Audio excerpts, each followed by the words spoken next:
Welcome to Crystal Wellness Studio. Today, we are going to learn how to do a MOHS Hardness testing. If you have a stone that you are unfamiliar with, like this particular one, which is called a spiritite, which happens to be a trade name. It's mined out of Mexico, but we do not know the type of stone, and we do not know the MOHS Hardness. So in order to tumble this, we need to have a little more information. So what we're going to do is we are going to adjust our camera. Sorry about that. We have a MOHS Hardness test here by Mineral Lab. Each one of these is labeled a hardness number. Like this is a 5. So if we want to know if the stone is 5, we take the tip, hold this firmly, and we're going to scratch it.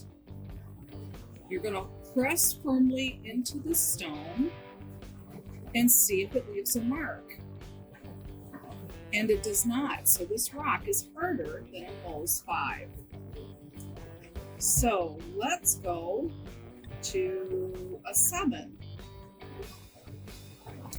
Well, actually, let's just do it one by one. This is a 6.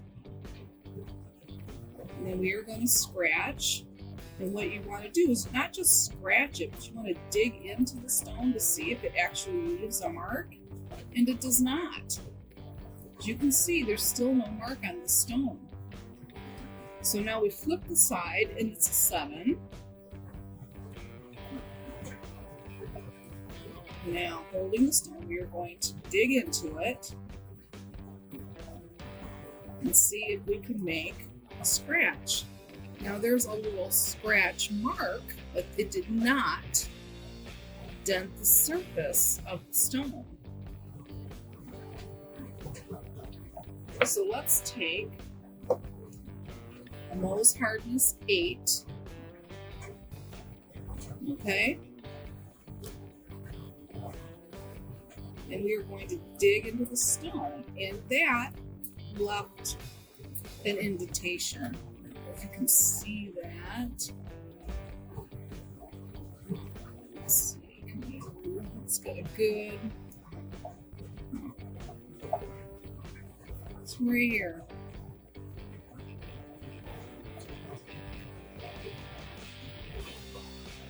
So that actually did not just marred the surface, but it actually left something you can feel with your fingernail.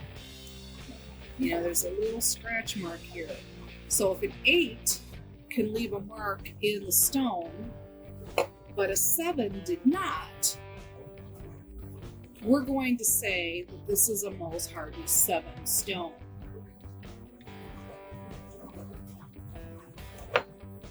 So we can put this one away. And we can put this one away.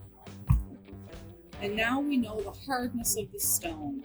So I can take this stone and I can put it with any other MOHS Hardness 7 stone in a tumbler, and it's not going to pulverize the other stones or be pulverized by them. Whenever you're rock tumbling, you want to tumble the same MOHS Hardness together.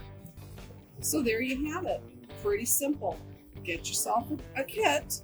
I did spend a little more and get the deluxe hardness pick, which comes with the strike plates and different, various items. Also used for testing. But it did the job. I now know this is a MOHS Hardness 7 stone. And I'm pretty happy with knowing what it is now. So, yay! I hope this little tiny video was helpful.